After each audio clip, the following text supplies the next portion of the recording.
It was always destined to be a classic. A race staged for a movie that turned into one of the most iconic events on the surf life-saving calendar. In 1984, the inaugural race saw a legend of the sport announced in front of tens of thousands of onlookers. Every winner since has etched their name in history and will be remembered as the elite of their sport.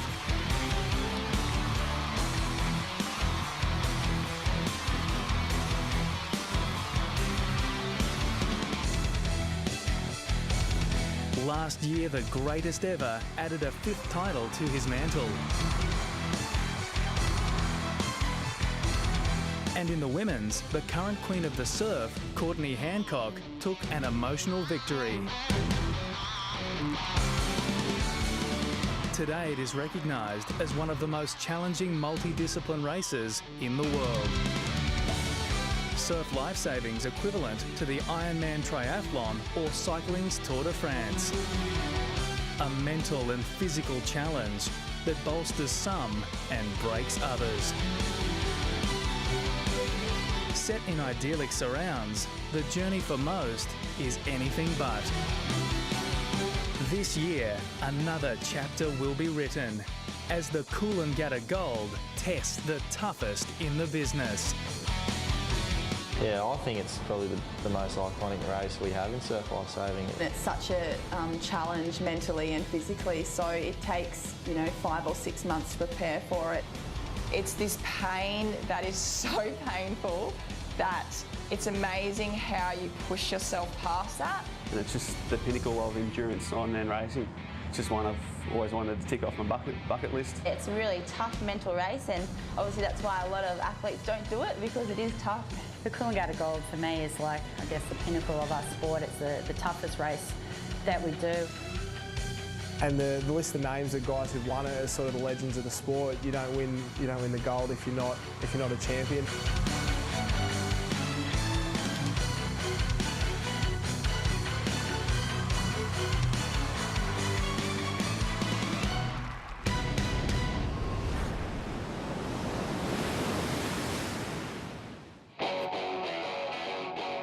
Race morning, Coolangatta Beach. The men's field sees the greatest ever, Kane Eckstein, absent. And this year's batch of young stars are licking their lips in anticipation of the opportunity. Many's favourite amongst them, the man appropriately named All Day Ali Day. Kingy, when I first started training with him, he always used to say, you can't substitute the hard work. There's no substitute for hard work. I won't lie, it is hard to get called, the favourite of a race that you've never done before. There's a lot of guys out there that are just as good as me, and they've done the race, so they've got more experience over, I suppose, racing at that 4-hour point. It's his Mooloolaba clubbies that will likely be his biggest threat. Alex Tibbetts finished third last year. The two who beat him aren't here. Last year I had no idea what to expect, no expectations. Just go in there and see what you got. And this year I'll be looking to improve on the third spot, and if not, challenge front runners for the win. Then there is Josh Minogue, winner of the recent Ironman Series trials. Everything's been pretty intense at training the last couple of weeks, which is good. It'll get us ready for race day, and I can't fault it. I'm 100% ready and raring to go, so whatever happens on Sunday will be a reflection of the preparation. And the newest of their Mooloolaba training squad, Matt Bevilacqua.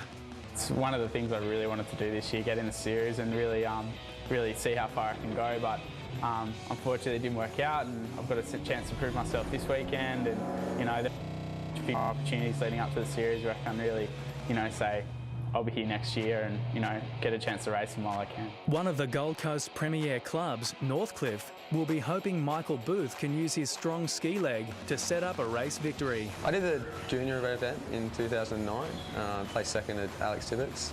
I think there's an expectation on me on the ski to sort of be up there, but apart from that, I think it's just all of a bit of an unknown for me and a big learning experience. The 2012 Coolangatta Gold sees a brand new course. One that looks different to any previous, but the challenge will be just as great. The 45-kilometre long course for the Open Men features an open water start to the 23-kilometre ski paddle, taking them parallel to the coast all the way to Broadbeach, where they will turn and then eventually come off the craft in Miami. From there, it's a 1.8-kilometre run to Burleigh before donning the goggles and swimming all the way back to North Burleigh. They'll then run back down to Burleigh. This time, they will transition to the 5.1-kilometre board paddle to Currumbin. Then the torturous 10-kilometre sand run is all that stands between our competitors and the finish.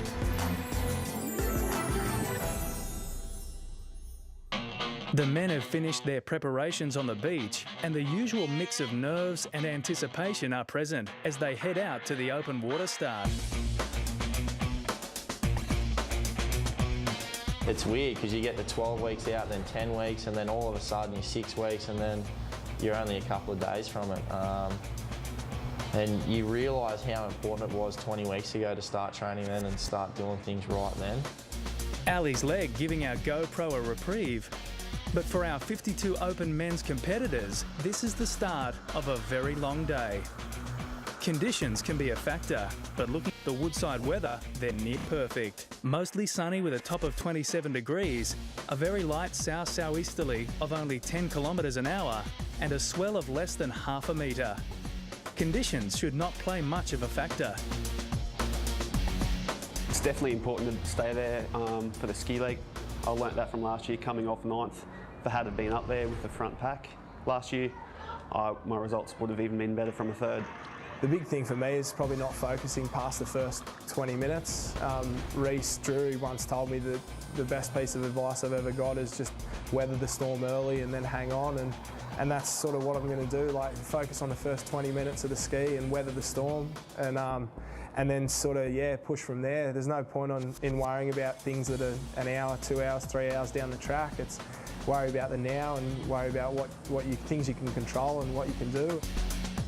As the men start on the ski, they've broken into 2 packs, one led by the race favourite Ali Day, the other by strong ski paddler Michael Booth. I think I just at the moment just sit back and for the first sort of half of the race, or half of the ski leg, just see what everyone else is doing, and then sort of gauge on what they're doing, what I can do, because there's not going to be any like runners or anything tomorrow. There's not going to be a lot to break it up, so you've just got to gauge yourself and other people. Just play it tactically and not try and blow myself out of proportion straight away.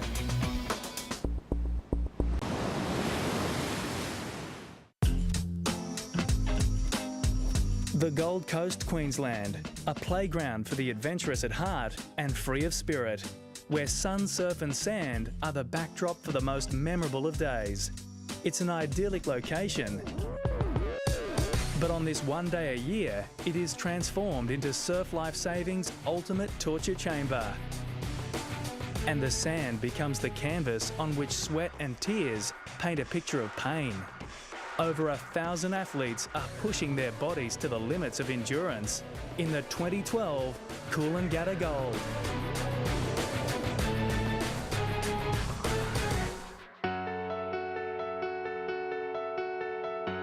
And with our men out paddling in open water, our women prepare for their turn. The short course for the Open Women's totals 32 kilometres, also an open water start on the ski, which launches them into a 13-kilometre paddle. They will hit the sand in North Burleigh, then run south to Burleigh. There, they will enter the water for the 2-kilometre swim, which takes them away from the finish and back to North Burleigh. Looping back to Burleigh with another run, the girls will transition to the board leg, 5.1 kilometres to Currumbin. They finish with a gruelling 8.6-kilometre run on sand. This year's favourite in the Open Women's, no surprise, the girl from sunny Sawtell, the reigning Hancock. Just a year ago, the Coolangatta Gold capped a standout year in which she captured the Triple Crown. You know, for the last couple of months and this week I haven't thought about the race too much, so I guess some people might think, oh, you know, Courtney doesn't want it as much this year, but today, me speaking about it and waking up this morning, I really, really do. I really want to defend my title. Despite last year's runner-up, Elizabeth Plumer's retiring from the sport, there are plenty to challenge. One of those, her own sister Bonnie, looking fitter than she ever has. I've had a really long, hard winter of preparation, and yeah, it's been awesome training at Northcliffe with under Gavin Hill and Barry Newman, and yeah, they've been great in guiding me and what I need to do, and yeah, also training with my sister Courtney's been fantastic. Three-time winner Hayley Baderup is hoping time hasn't caught up quite yet. This year I've definitely had a different preparation. I had another shoulder operation in April. The operation went really well. Then I moved to a new surf club, new coach, Julian Norton-Smith. So all these things have just come together and I'm feeling really good. Rising young star and daughter of a past champion, Jordan once again promises a Mercer will feature. This year it's a totally different feeling. You know, I'm the fittest, the fastest and the strongest I've been in my athletic career, and I've got a lot of confidence in myself, and I think that's really what was missing. After fifth on debut last year, Brodie Moyer is back for her second attempt at the distance. I was pretty fit last year, but I'm fit this year, really fit actually, and I'm going into it, you know, confident. Like, I'm happy with how I've gone. I can't really do anything else, so it's good to put your foot on the line and go, I've done everything possible.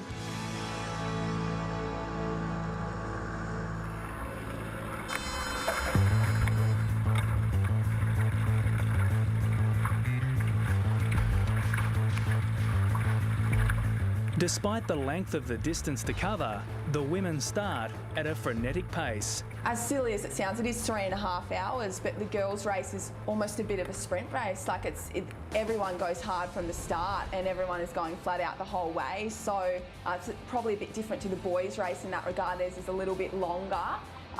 But the girls, yeah, it's 3.5 hours and the girls just sprint that the whole way. So you've got to be prepared for that really fast pace at the start and be prepared to go with them, and yeah, just know that you've done the training and can have the fitness to finish off. So you can't really let your mind slip or let your concentration slip anytime. So yeah, just want to go out hard and finish it off hard too. Having the ski first, it's sort of just a game of saving yourself, I think, and obviously the pack will split up and different things like that, but just staying calm and then having yourself 110% in this race. It's the lead-up preparation, how you can relax yourself and what you can actually do with those nerves to enhance your competition, you know.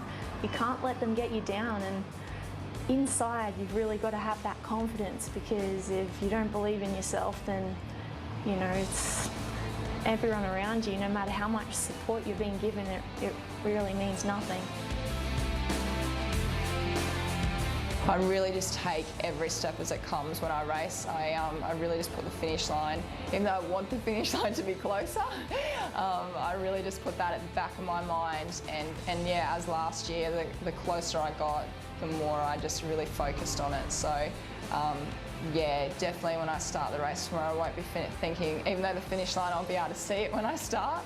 I'll just have to put that in the back of my mind and know that there's going to be a lot of hard work, a lot of sacrifice, a lot of pain before I get there. But I'm willing to hurt for it, I really am. Yeah.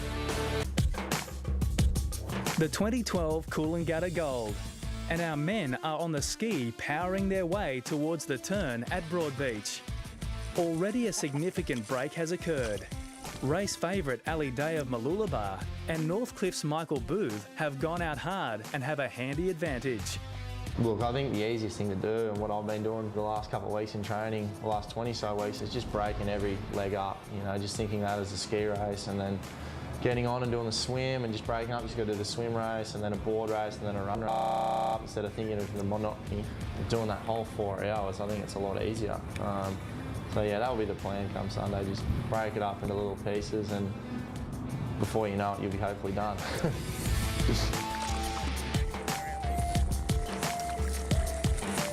I think the ski, yeah, I'm looking forward to the most, and I think I'm most confident in that aspect. But coming back, I'm not too sure how I'll go. I haven't really done it before, so